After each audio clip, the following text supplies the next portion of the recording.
de 2017.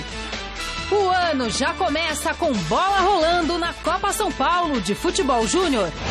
Palmeiras confirma Michel Bastos e fica perto de anunciar Felipe Melo, que deve ter reunião para selar saída da Inter de Milão ainda esta semana.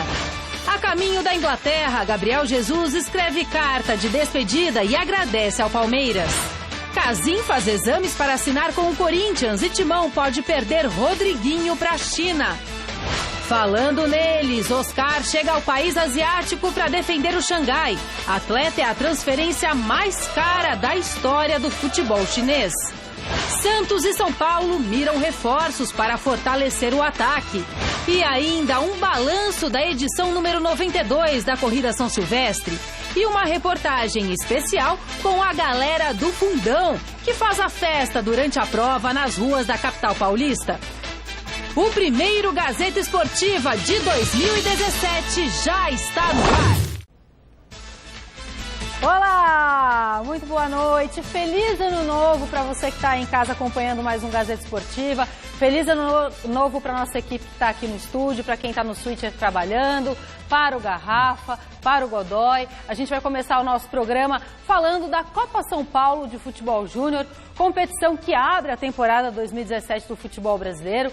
Disputada desde 1969, a Copinha, como carinhosamente é chamada, é considerada o mais tradicional torneio de futebol das categorias de base do Brasil e já revelou vários craques como Falcão, Casagrande, Djalminha, Toninho Cerezo e muitos outros. A maior competição de base do futebol brasileiro começa nesta segunda-feira com mais um recorde no número de clubes participantes. Em 2017, 120 equipes, divididas em 30 grupos, lutarão pela sempre cobiçada Taça da Copinha. Considerando que cada clube deve inscrever 25 jogadores, este ano o torneio pode receber até 3.000 atletas.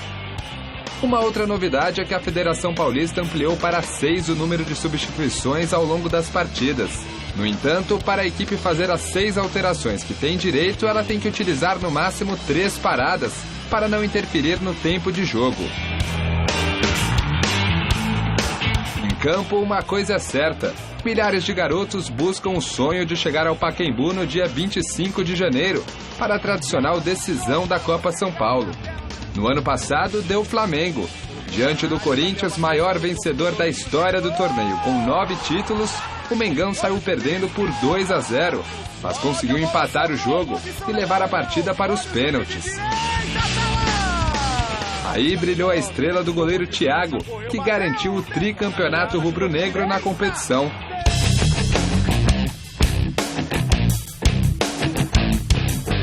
Agora é esperar para ver o que acontece no 48º capítulo da história da Copinha. A garotada do Palmeiras estreia hoje mesmo diante do Paranoá do Distrito Federal. O São Paulo joga amanhã contra os Genos de Rondônia. O Corinthians em duelo contra o Pinheiro do Maranhão. E o Santos contra o Floresta do Ceará entram em campo na quarta-feira. É o início do ano e também da carreira de futuros craques do nosso futebol.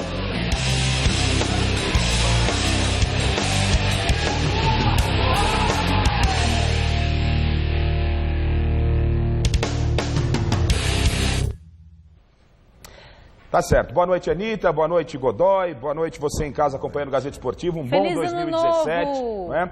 Muita paz, saúde. Estamos nós aqui de novo. E de tudo que nós ouvimos da reportagem, né, fica claro e evidente que nós vamos ter uma copinha inchada, Godoy.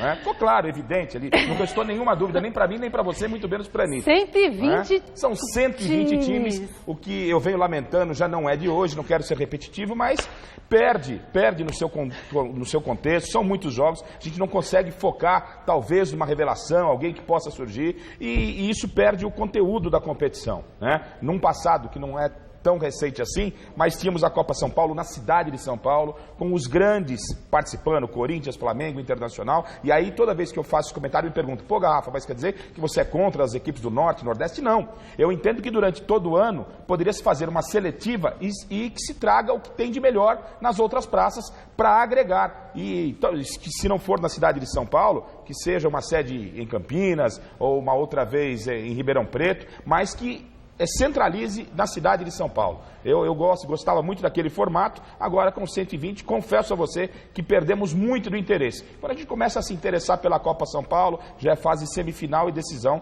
e aí já acabou o torneio, Godoy. Boa noite, Garrafa. Boa noite, Anitta.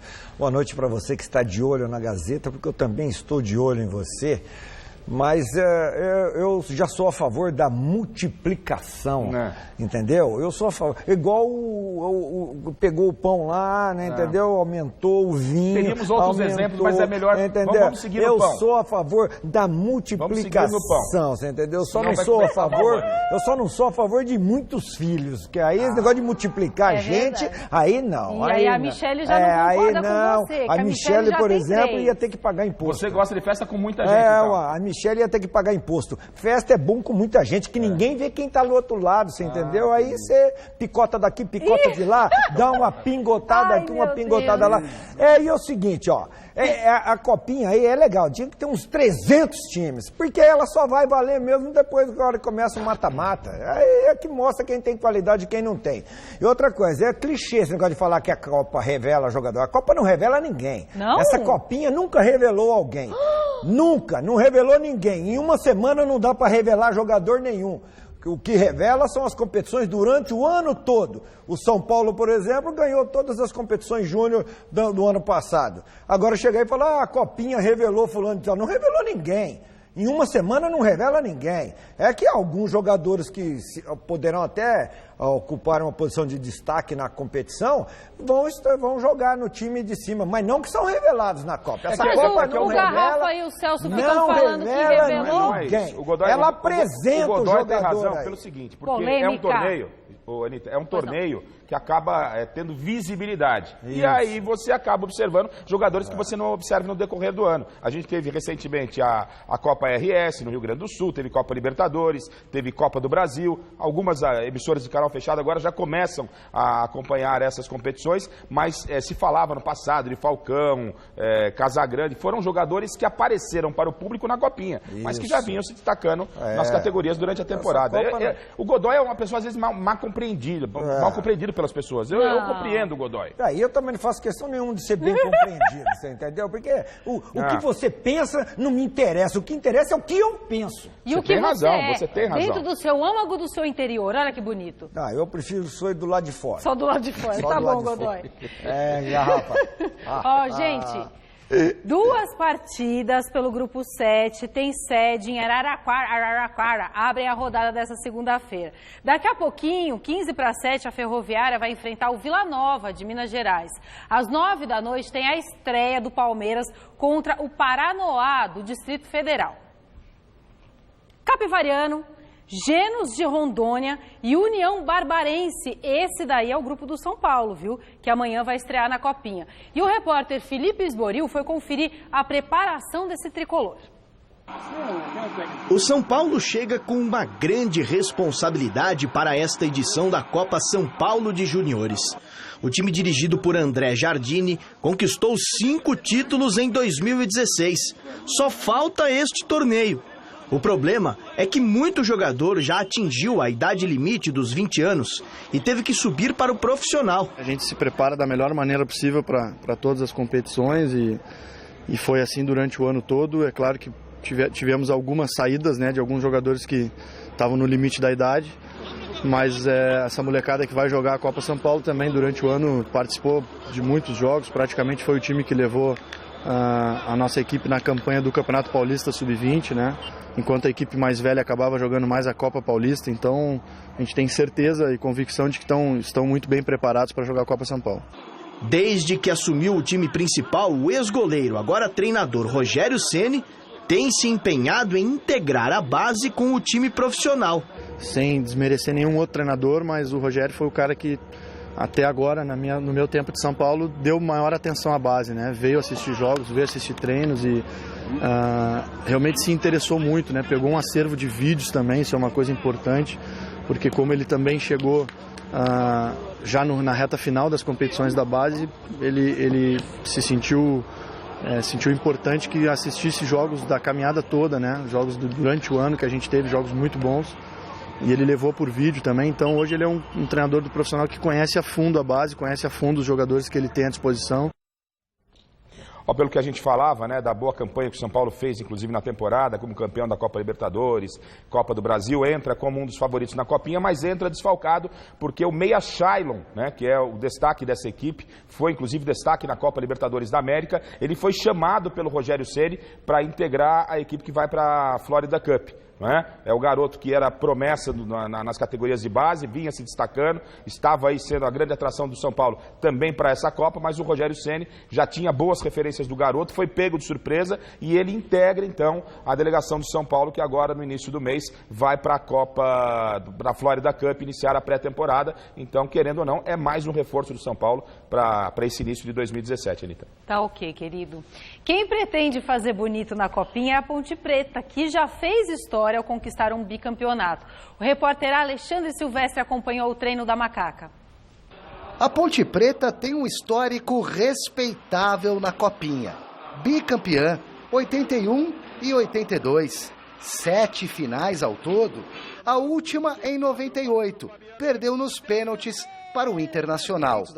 O time sub-20, comandado por Leandro Zago, teve um calendário cheio em 2016. Nós jogamos as 2 competições de CBF, jogamos o Campeonato Brasileiro, ficamos em 7º lugar no Campeonato Brasileiro, sub-20. Jogamos a Copa do Brasil sub-20, caímos nas 8º, chegamos a eliminar o Flamengo, depois nós saímos para o Cruzeiro. No Campeonato Paulista, fomos até as quartas de final, saímos para o Santos, perdemos o primeiro jogo por 2 gols, vencemos o segundo por 1 gol e ficamos fora. A gente tinha a melhor campanha e a gente não conseguiu igualar o placar, então o Santos acabou classificado. E a gente foi agora para a Copa RS, no Rio Grande do Sul.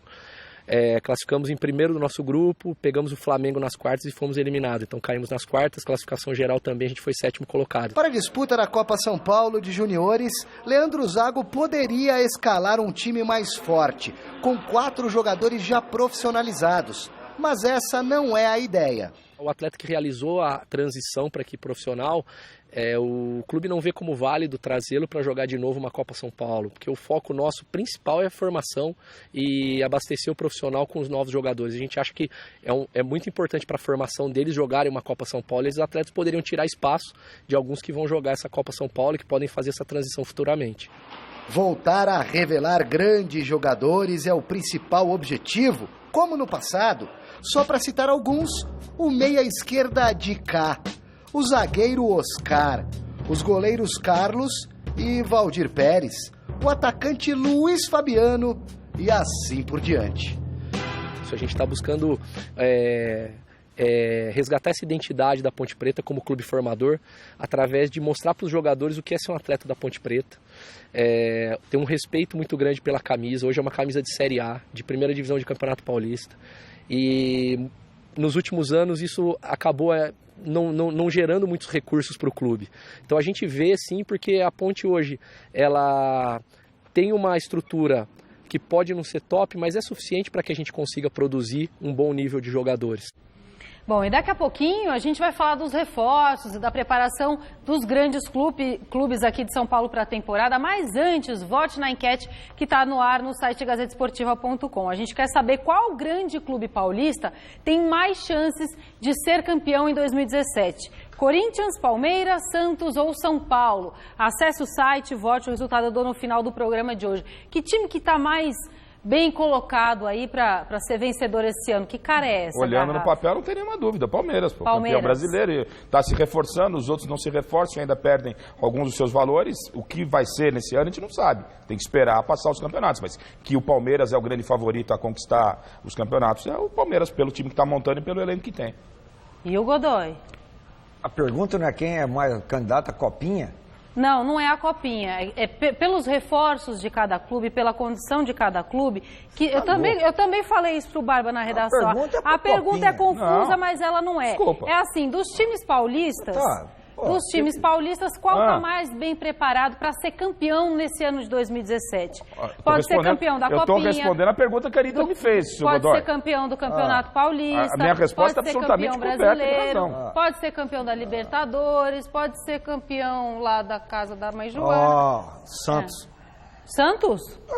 Não tem solução de continuidade. Não muda o presidente, não mudou o técnico, não mudou os jogadores. Santos, Palmeiras muda técnico, muda presidente, está chegando... Tem jogador indo embora. Está chegando uma malaiada aí do caramba. Essas malas que estão chegando aí, container, na verdade é um container que está chegando lá. Se esses caras não se entrosar, não sentir bem, eles vão derrubar. Eles derrubam até o muro que divide os CTs ali. Não, isso é verdade, já disse aqui na primeira semana. Se vai dar liga no Palmeiras é uma outra história. Agora, olhando no papel, falei, tem que esperar para ver como é que vai ser dentro de campo. Agora, no papel, quem está investindo, quem está contratando, aí é uma incógnita. Agora, do que você viu do Palmeiras, não é o mesmo Palmeiras. Do que você viu do Santos, é o mesmo Santos. Então, eu opino pelo Santos. Que está mais estável, né? Entendi. Não muda Perfeitamente compreendido e assinado por Godoy.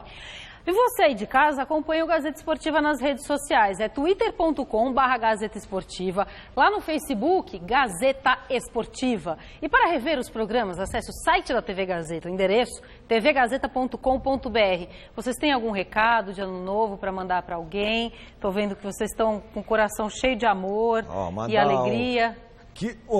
Toninho, da Dona Maria Helena, que vocês sejam muito felizes e desejando felicidade para vocês, saúde.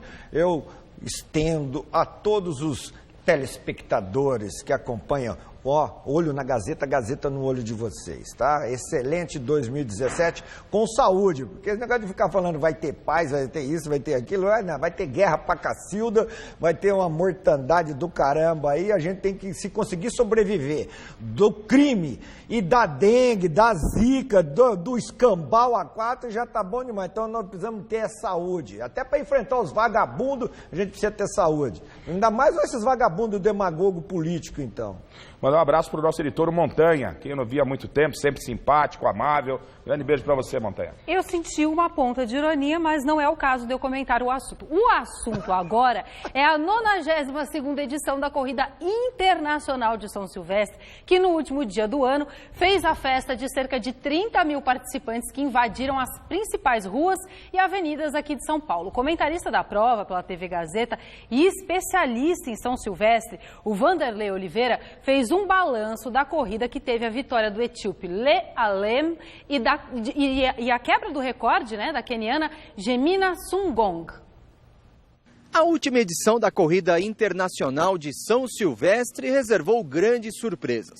A alteração do percurso, uma das provas mais disputadas entre os homens. Ao meu lado, Vanderlei Oliveira. Queria uma avaliação geral toda da prova. Por favor, Vanderlei. Foi um sucesso a 92ª edição da Corrida Internacional de São Silvestre e essa mudança de circuito e apesar do calor intenso que fez e umidade relativa do ar alto, as atletas no feminino tiveram um desempenho muito bom, diferente do masculino que largou às 9 horas. Mas o resultado foi excepcional, tanto no masculino quanto no feminino. Só que o nível técnico delas melhorou muito com a vinda da Jemima Sungong, campeã dos Jogos Olímpicos na maratona, que ela fez, olha só que interessante, ela fez nos Jogos Olímpicos, com calor 2 horas e 24. E ela estabeleceu o melhor resultado para a distância dos 15 quilômetros aqui na São Silvestre, de 48 e 35. Você vê, ela não tomou a iniciativa de liderar a prova, manteve o ritmo forte e fechou com o melhor tempo da distância, muito forte. Vanderlei, entre os homens tivemos uma das provas mais disputadas dos últimos anos, né? E a presença do Giovanni dos Santos até os últimos momentos ali na subida da Brigadeiro entre o grupo de quenianos e etíopes, né? Queria uma avaliação tua. Para quem acompanhou a transmissão pela TV Gazeta, observou o tempo todo, tanto o Celso quanto o Vinícius, na narração, nos comentários, eles falam, poxa, a estratégia do Giovanni dos Santos é audaciosa. E de fato foi audaciosa, porque ele manteve o ritmo, tomou a frente da prova até o quilômetro 12, 13, e a decisão ficou para a parte final, na altura do quilômetro 13 para o 14, na Brigadeiro, na famosa Brigadeiro Luiz Antônio. Os atletas da Etiópia e do Quênia começaram a sprintar, né? Aumentar o ritmo nessa altura, o Giovanni dos Santos ficou, e a decisão, para quem assistiu, ficou muito bonito, foi nos últimos 400 metros. E o interessante que, devido ao calor intensivo, quem acompanhou pela Gazeta viu, na hora do pódio, você viu o segundo colocado, que foi campeão da São Silvestre 2014, passou mal, teve que ser atendido, né, devido ao calor, à intensidade. Você vê, eles cruzam a linha de chegada, naquele sprint forte, né? Sprint, velocidade que eles deram, de imediato eles já vão para o pódio. Vanderlei, a gente estava ali posicionado na Praça Pérola Byton, né? E a gente viu centenas, milhares de atletas ali subindo a Brigadeiro Luiz Antônio, alguns num ritmo até legal, outros assim com uma dificuldade extrema, né?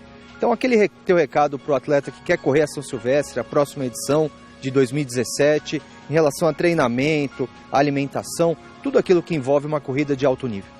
Sem dúvida, Adolfo. A São Silvestre é uma prova duríssima, são 15 quilômetros, sobe e desce. A época do ano é uma época festiva para nós brasileiros, para o mundo inteiro, mas mais nós brasileiros que gostamos de festas, né? Então vem Natal, final de Ano Novo, o pessoal exagera na bebida, exagera na comida, mas o principal é ter uma avaliação médica. Não entre na São Silvestre sem estar avaliado pelo seu médico. A São Silvestre é festa, então não pode ser também aventura, é isso? De forma nenhuma, esporte não é aventura. Tem que ter saúde, orientação é fundamental e acompanhamento médico. Com certeza, né, Garrafa? O calor que tava, você tava lá só com o microfone, nem tava correndo, tava muito quente. Eu saí do metrô às 7 e pouca da manhã, tava praticamente 30 graus. Então tem toda a questão de hidratação, alimentação, e é o ano inteiro a preparação, né? Não é 3 meses antes eu vou correr a São Silvestre. É uma preparação séria, né? Não tenha nenhuma dúvida, não é novidade para ninguém, já a temperatura nessa época do ano já tem sido assim nas últimas edições aí da São Silvestre, e os atletas estavam preparados na sua grande maioria, né? Então cada um já veio sabendo aquilo que ia acontecer. Foi uma chegada emocionante, especificamente no masculino, né? Com o Giovanni vindo até o quilômetro 13 com boa possibilidade de vitória, melhorou a posição em relação ao ano passado, de quinto para quarto lugar. A gente sabe das dificuldades que ele tem em relação aos africanos, mas foi uma belíssima prova, venceu quem tinha que vencer e foi uma grande festa, apesar de todo o calor, que já faz parte, já é tradicional isso, né, Anitta? Mas que vem piorando, né, com efeito estufa e tudo mais. E nas mulheres a gente teve quebra de recorde, muito legal. Bom, como a gente disse, né, muito calor e solidariedade marcaram a 92ª edição da São Silvestre. Acompanhem na cobertura da videorepórter Renata Falzoni.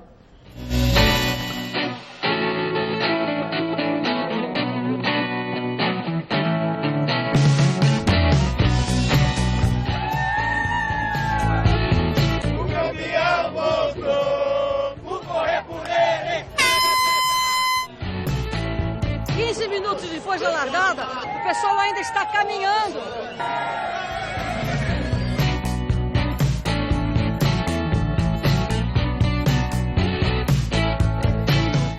E qual é a ideia? Promover a inclusão, qualidade de vida, acessibilidade, mostrar para as pessoas que todo mundo aqui é igual. Azul, é o esquadrão azul. Torcedor de amor, onde tens andado, diga por favor. Olê, olê, olê, olá. É nóis, bom ano pra todos, vai Corinthians. Uma caminhada, uma bicicleta, uma natação, qualquer exercício substitui o médico.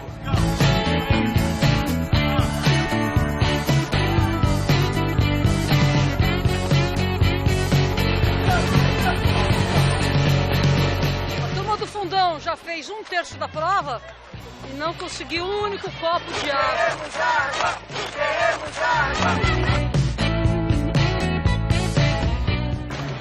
Sou carioca, sou brasileiro, até que enfim chegou a Brigadeiro. Ué, Brigadeiro! Feliz ano novo! Cansada e com muito calor, a turma do Fundão mal consegue caminhar a subida da Avenida Brigadeiro Luiz Antônio. Obrigado, coração. Saúde, paz e alegria no coração. Não Silvestre sem água acabou!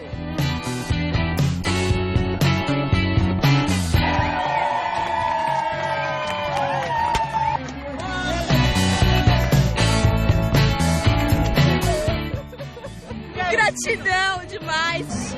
Curtam lá no Face, venham correr com a gente. A quarta vez que eu venho correr a São Silvestre, uma melhor que a outra. Sim, Gazeta Esportiva de volta. Porque nas últimas semanas a gente escalou diariamente para você os jogadores que fizeram parte da seleção do Troféu Mesa Redonda. Mas todo grande time precisa de um comandante. Para finalizar, hoje vamos relembrar quem foi o melhor técnico do Campeonato Brasileiro de 2016. Chegou a hora de conhecermos os indicados a melhor técnico. Melhor técnico: Cuca, Palmeiras. Dorival Júnior, Santos. Zé Ricardo, Flamengo. E o vencedor é... Olha, é incrível. Ele foi campeão brasileiro este ano pela primeira vez. Ele resgatou a autoestima dos torcedores palmeirenses e também do Palmeiras. Formou um elenco comprometido, um elenco responsável, de qualidade, e o resultado todo mundo viu. Cuca, o prêmio é seu! Eu tinha confiança nesses meninos, né? E hoje, quando a gente vê aqui, vocês vê, né? Eu vejo todo dia a humildade que tem o Jailson, o Mina, o Moisés, o Tietê, o Gabriel Jesus. São meninos bons para você ter de filho, né?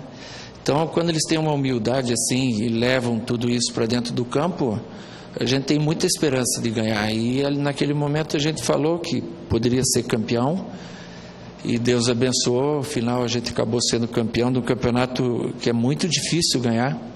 A torcida ficou triste, mas você fez a opção de dar uma descansada, cuidar um pouquinho da sua família. É que desgasta muito também, né, Cuca? Desgasta bastante, né? E eu tenho uma necessidade grande de outras prioridades, né? Que não é profissional. Então é uma opção minha particular, né? E a gente precisa, às vezes, dar uma parada, uma refletida. Eu tenho 31 anos de casado, né? A Regiane está aí. E eu nunca pude fazer uma viagem sequer com a minha família, com a minha mulher, com as minhas filhas, né? Muitas vezes foi o pai também, né? Que a gente é ausente, os jogadores sabem, né? A gente fora, viaja, às vezes ela não vai. E cuidou das duas filhas que a gente tem muito bem lá, parabéns. Obrigado por tudo. Regiane, tá vendo? Você recebeu esse prêmio do seu marido, ele tá te devendo, mas agora vocês têm que passear um pouquinho também. Vai ser bom fazer uma lua de mel, né? Depois de 31 anos. Teve nem lua de mel? Não. Opa! Não teve. Você me compromete, claro que teve. Não teve um passeio. Bom. A gente foi direto para Caxias do Sul. Para trabalhar? Para trabalhar. Sempre foi trabalho.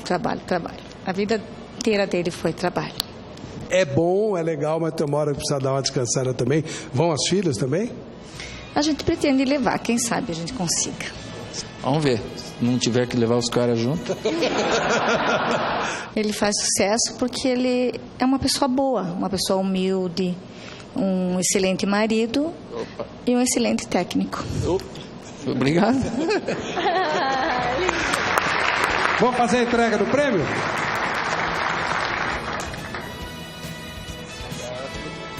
Com muita satisfação e orgulho que dou esse troféu a ele.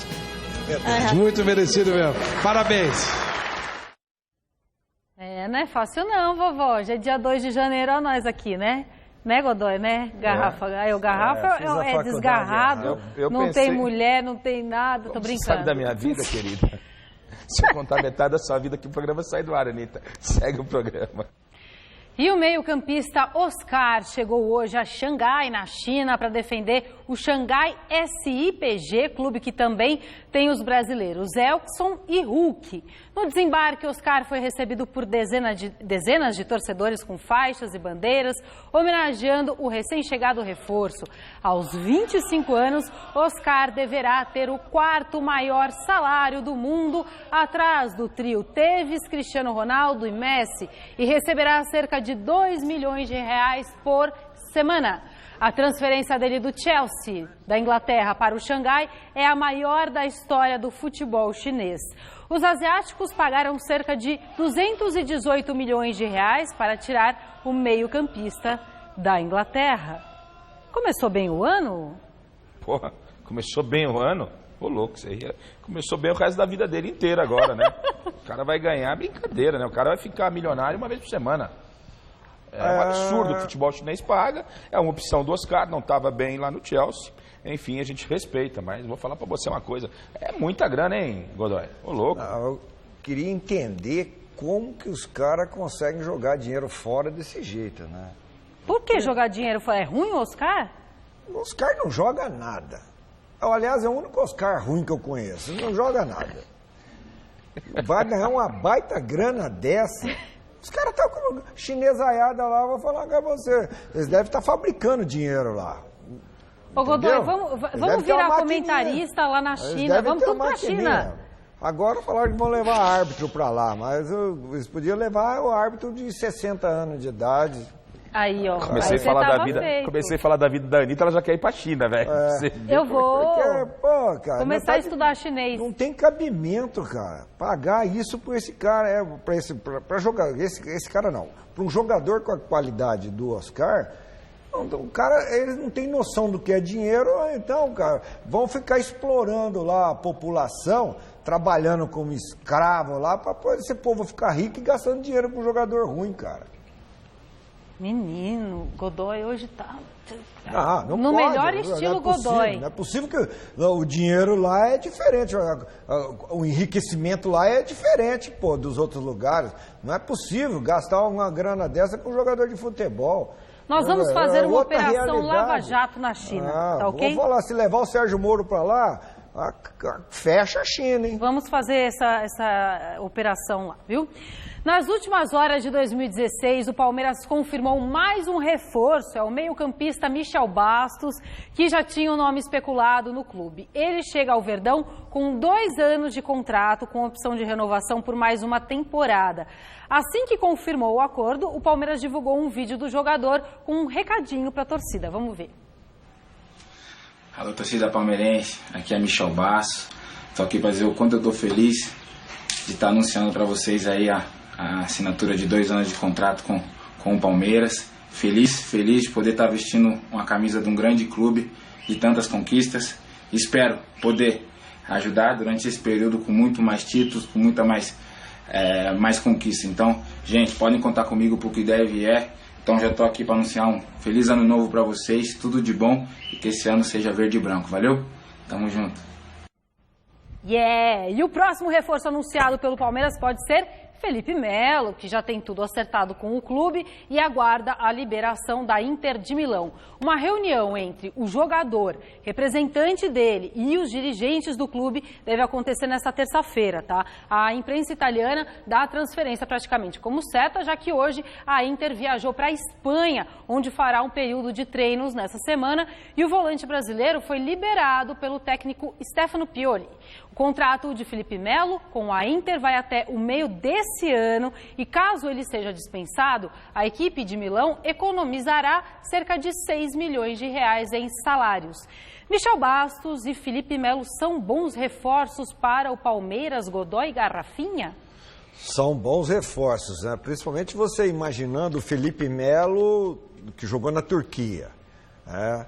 E o Michel Bastos, que jogou no São Paulo antes de renovar o contrato. Porque se você pensar no Felipe Melo de hoje, é assim mesmo o Felipe Melo de hoje, lá, reserva, desprezado pela Inter, ainda tem condições de jogar em alto nível um bom futebol aqui no Brasil.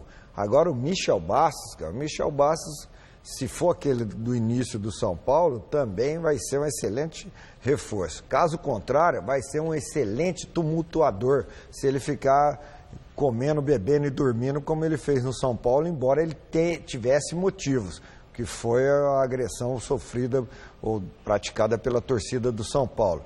Mas, lembrando do passado dos dois, jogarão muita bola ainda no futebol brasileiro, tem condições. Do Felipe Melo, vai ter que fazer uma enquete aí. Qual o jogo que ele será expulso? No primeiro, no segundo ou no terceiro? Tecnicamente, a gente não discute a qualidade, né? Tecnicamente, a gente não discute a qualidade desses 2 reforços. Mas aí tem sentido o que o Godoy está falando. A gente sabe o histórico do Felipe Melo. Do Michel, então, agora no finalzinho do São Paulo, foi um desastre total. O cara não estava afim de jogar, não é? Então ele já mostra que falta comprometimento. Eu não aceito essa história de que, não, aquela invasão, ela não foi legal lá no CT do São Paulo, mas ela aconteceu para todo o elenco. Foi direcionada assim também mais para o Michel. E a rapaziada deu conta do recado, o São Paulo continuou jogando. E o Michel não, colocou o chinelo e ficou lá no departamento integrado até acertar a saída dele para o São Paulo. Então são duas ótimas contratações e quem vai ter que administrar todo esse vestiário é um técnico que vem em ascendência. É um técnico que muita gente vem apostando, mas que ainda carece de realizar um trabalho num grande clube que é o Eduardo Batista, que está contratado. Então ele vai pegar um vestiário com cobra criada, vai pegar um clube campeão brasileiro. A missão do Eduardo Batista é muito complicada, torço demais para ele, né? Pega um time que tem pressão de bastidor muito forte, né? Quem não conhece o pessoal lá do Palmeiras, a diretoria do Palmeiras, é um bando de corneta mesmo, é uma característica do clube, né? O torcedor palmeirense é exigente pela grandeza do clube e o Eduardo Batista, eu preciso ver se ele vai, né, superar tudo isso e vai administrar de uma forma tranquila esse vestiário, que é um vestiário que fica muito perto de entrar em ebulição, muito perto de explodir, com o Michel Bastos, com o Felipe Melo. São jogadores de personalidade, jogadores que têm um histórico um tanto quanto complicado. Mas tecnicamente, repito, são contratações inquestionáveis para o nível do futebol brasileiro. Bom, e se o Michel Bastos chegou e o Felipe Melo está a caminho, hoje foi dia de se despedir em definitivo do Gabriel Jesus, que viaja para a Inglaterra para se apresentar ao Manchester City nos próximos dias. Hoje o jogador publicou nas redes sociais uma carta de despedida para o Verdão. Esse é o nosso destaque lá no gazetesportiva.com. No texto, Gabriel diz estar vivendo um momento doloroso, que é difícil se despedir de algo que o fez tão bem e que transformou a vida dele e da família, mas que a passagem dele pelo Palmeiras foi um filme que terminou com um final feliz. Ele também agradece aos funcionários, companheiros de time e dirigentes do Verdão, além de dizer que fecha os olhos e ouve a torcida cantar a música que fez para ele. Por fim, ele diz que jamais esquecerá o clube e que é um até logo. Para ler a carta na íntegra, vá lá no site gazetesportiva.com. E acrescentando ainda, já que o assunto é o Palmeiras tentou, né, no final da semana passada, a contratação do Meia Petros, ex-jogador do Corinthians, jogador que está no Betis da Espanha. O problema é o acerto para a liberação do atleta. A multa contratual gira em algo de torno de 8 milhões de euros, né? O Palmeiras teria feito uma proposta de 1,5 milhão de euros, aí a diferença ficou muito grande. Talvez possa acontecer uma composição por empréstimo, que é pouco provável, mas o Palmeiras tentou a contratação do Petros, o negócio ainda não foi descartado completamente, é mais um jogador que poderia vir aí para esse meio campo do Palmeiras. Bom, e o Corinthians pode ter um importante desfalque para a temporada 2017. Rodriguinho, um dos principais destaques da equipe em 2016, recebeu uma proposta do futebol chinês e tem grandes chances de deixar o timão. A diretoria do Corinthians vai propor a renovação de um novo contrato com o jogador que fez 10 gols em 49 jogos disputados no ano passado. Uma reunião com representantes dele está marcada para essa semana ainda. O contrato do Rodriguinho com o Corinthians termina em dezembro desse ano. Por outro lado, o atacante Casim, que disputou o Campeonato Brasileiro pelo Coritiba, deve ser anunciado a qualquer momento como novo reforço.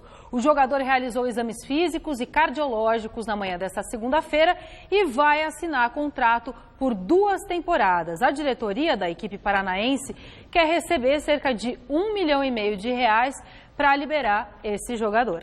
E o Corinthians já teria entrado em acordo, né? Vai ter que pagar esse valor mesmo para liberar o Casim, que é um jogador de 30 anos. Notícia do início dessa tarde, o Corinthians também tenta o zagueiro Pablo, do Bordeaux, da França. É um jogador que pode vir para o Corinthians, já teve passagens pelo Ceará, outras equipes do futebol brasileiro, como propriamente o Grêmio. É um jogador que está na pauta, jogador de 28 anos, se não me falha a memória. Quem deve estar saindo do Corinthians, que também nunca chegou? O Gustavo, né? O Gustavo. O Jean, volante, não deve permanecer. O Gustavo, inclusive, interessa ao Bahia, pode ir para o Bahia do Guto Ferreira. O Steve Mendonça voltou, mas não vai ficar. Deve ser colocado em alguma transação ou liberado também para deixar o clube. Não permanece para a próxima temporada. O Bahia demonstrou interesse em levar o Steve Mendonça, mas o jogador quer ficar, não quer jogar no futebol brasileiro. Então, são 3 jogadores que devem sair, praticamente certo. Gustavo, que que não marcou um gol com a camisa do Corinthians, fez uma tatuagem lá dele com a camisa do Corinthians, quero ver agora como é que vai ficar. O Jean, volante, que era do Paraná Clube, Steve Mendonça. O Luca tem proposta da Ponte Preta, interessa a Ponte Preta, pode ser negociado. O Corinthians brigou tanto para contratar o Luca está de saída, pode ir para Ponte Preta, Botafogo e Vasco. O Vasco tem interesse no Luca, até atendendo um pedido do Cristóvão, né? O Cristóvão trabalhou num curto espaço de tempo no Corinthians, gostou do que viu do Luca e indicou para o presidente Eurico Miranda. Pode ser que surja uma proposta, e aí o Corinthians poderia, né, tentar ampliar uma conversa que foi meio de bastidores, nada oficial, Anitta, na tentativa da contratação do Nenê. O problema é que o salário do Nenê, que é a principal estrela do Vasco da Gama, é muito acima do patamar daquilo que se paga no Corinthians. Mas como o Vasco tem interesse no Luca, poderia talvez tentar algum acerto com o Vasco e também com que o jogador pudesse reduzir o seu salário, até porque o Nenê já disse que, atendendo um pedido da família, ele gostaria de ficar no Vasco, mas atendendo um pedido da família, ele não descarta a possibilidade de jogar no estado de São Paulo. O Guilherme Arana, esse que vai jogar agora com a seleção sub-20, não vai participar nem da Florida Cup, pode estar de saída, jogador que interessa ao futebol russo, e por isso o Moisés, que estava por empréstimo, retornou, lateral, está sendo observado pelo Fábio Carille, pode permanecer no clube. E tem esse problema aí do Rodriguinho, que foi o grande destaque do Corinthians, e a China novamente querendo desfalcar o timão. São um apanhado geral do que tem do Corinthians, Anitta. Muito bom. Dono da melhor média de gols por jogo do Brasil em 2016, o Santos tem como uma das prioridades reforçar o setor ofensivo. Como dificilmente conseguirá trazer o ídolo Robinho e o colombiano Berril do Atlético Nacional, o Peixe concentra as forças em outros dois nomes, Luiz Fabiano e Cleiton. O Cleiton pertence ao Atlético Mineiro e é um pedido do técnico Dorival Júnior, que teria conversado diretamente com o atleta nos últimos dias.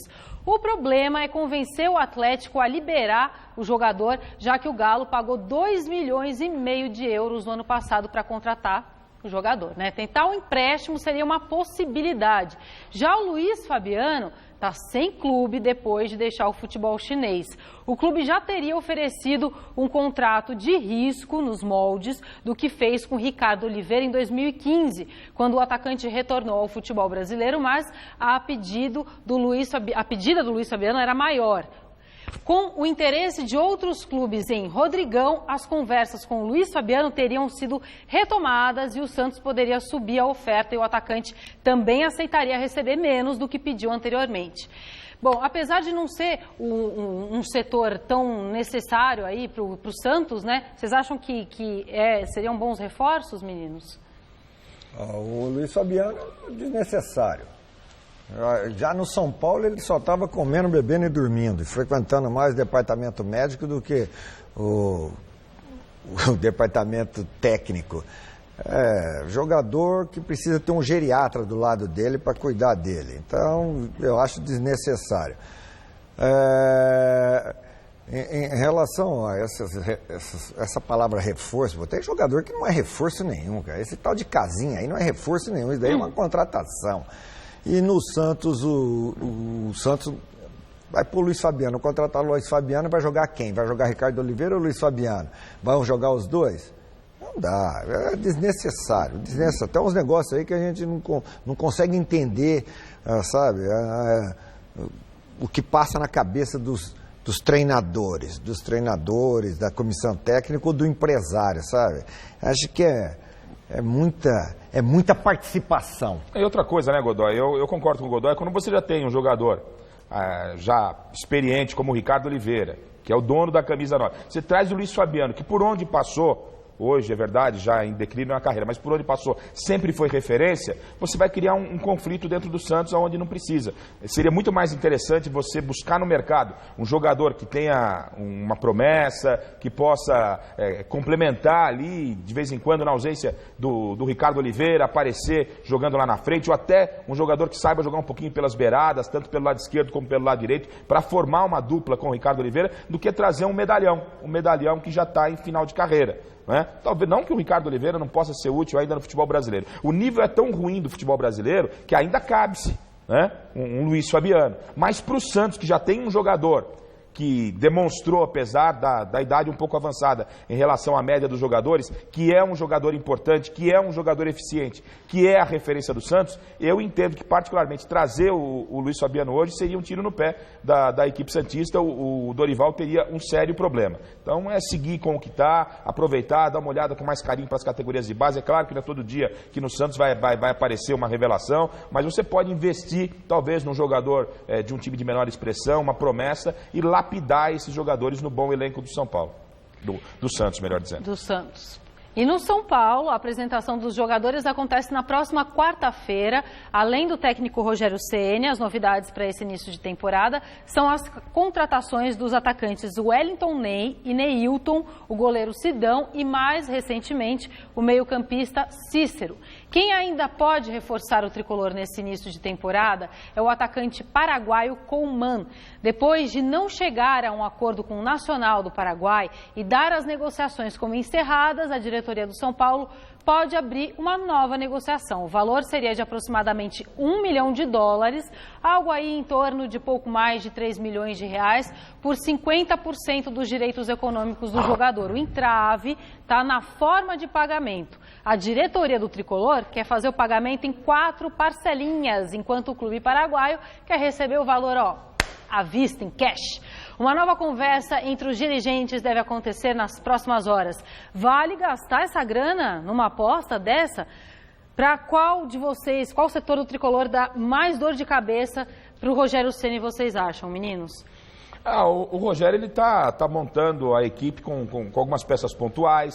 O São Paulo não tem feito nenhuma loucura e às vezes vale uma ou outra aposta. É verdade que o Clube Paraguaio Nacional tem dificultado não só no parcelamento como no valor. Tentou fazer um leilão, o negócio estava quente aí a semana passada, mas deu uma esfriada agora. Se ele aceitar o valor inicial, o São Paulo topa, mas como disse a Anitta, tem que ser de forma parcelada. E uma outra questão, o Rogério tá claro e evidente, exceção feita no episódio Milton Cruz. O Milton disse aqui a nós na TV Gazeta de que realmente o Rogério havia sondado ele da possibilidade de trabalhar na comissão técnica, de fazer parte da comissão técnica, mas teria sido o Milton vetado pela diretoria. Fora isso, o Rogério tem carta branca. Tanto é verdade que o Carlos, goleiro da seleção brasileira, ex-goleiro da seleção brasileira, vinha trabalhando como treinador de goleiros do São Paulo, era o treinador do Rogério recentemente, houve uma troca no comando, saiu o Haroldo foi para Cotia, com quem o Rogério trabalhou muito tempo, o Haroldo foi para Cotia, e o Carlos Ganso, que você bem conhece, Godoy, estava treinando os goleiros do São Paulo, vinha trabalhando com o Denis, e agora o Rogério mandou trazer o Haroldo de volta, e o Carlos Ganso vai voltar lá o Carlão vai voltar lá para Cotia. Então o Rogério está mexendo no departamento, e aí a gente pode questionar se ele está certo ou não está certo, mas ele é o técnico, tem que trabalhar com quem ele confia e com quem ele acha que pode fazer um bom ambiente de vestiário. Não vai nenhuma crítica ao Carlos e muito menos ao Haroldo que está voltando. O que mostra é que o São Paulo dá uma autonomia ao Rogério, e isso é muito importante. Então o Rogério não pode se queixar, exceção feita a situação do Milton Cruz, daquilo que o São Paulo vem lhe oferecendo, vem dando o que muitos clubes não dão a outros treinadores, condição de trabalho. O Rogério chama a responsabilidade para ele, é uma característica do Rogério, e me parece que isso faz com que o São Paulo chegue forte. Foi lá, buscou o garoto Shailon, eu acho que não é qualquer treinador que vai lá na base e já busca um garoto. Você sabe, o Rogério, ele é dedicado no que faz, e ele conhece o São Paulo como ninguém, conhece a base também, está começando bem o Rogério no São Paulo. Vamos ver na apresentação, no dia a dia, dentro de campo, Godoy. Mas a pergunta, em relação à pergunta qual setor, o time de São Paulo é fraco em tudo. O time carente em geral. Fraco em todos os setores, o que estava aí. Então ele vai ter dificuldade para montar todos os setores. Acho que pela falta de qualidade, sobrando aí, é o ataque que vai ficar deixando a desejar. E ele quer, inclusive, o Lucão, que estava meio queimado com a torcida, o Lucão é um jogador que o Rogério gosta bastante, e ele talvez experimente o Lucão jogando ali na cabeça de área. O próprio Osório já tinha testado o Lucão nessa função, e o Rogério não vai ser surpresa para ninguém se começar a colocar o Lucão trabalhando na cabeça de área, porque ali no miolo de zaga já está definido o Maicon e Rodrigo Caio. Então a dupla de zaga do São Paulo ela está definida, pelo menos para esse início de temporada. E o Lucão pode aparecer como novidade no setor de meio campo, ele reforça ali, claro, com mais um homem de marcação. E a grande... O Rodrigo Caio era volante. Então... Você vê, mas fica fácil alternar, né? Você um pode sair, fazer, o outro ficar. Exatamente, você pode fazer, o popular vai e vem. E você tem ainda no gol, estão colocando como dúvida, Sidão ou Denis, para mim não há dúvida. O Rogério mandou chamar o Sidão, se fosse pro Denis jogar, não precisava trazer o Sidão. Exatamente, né? Não tem dúvida, o Sidão vai ser o goleiro do São Paulo. Nossa, coitado do Denis. Até porque o Rogério Ceni adora a esposa do Denis. Ixi, Maria, aí complica. Mexeu com esposa, é melhor trocar de assunto. Resultado final da nossa enquete, lá do site gazetesportiva.com. Qual grande time paulista tem chance aí de ser campeão ao longo desse ano de 2017, né? Tem mais time para ser campeão? Palmeiras, né? 56%. O programa de hoje termina por aqui. A gente volta amanhã às 6 horas da tarde. Fique agora com o Jornal da Gazeta. Boa noite.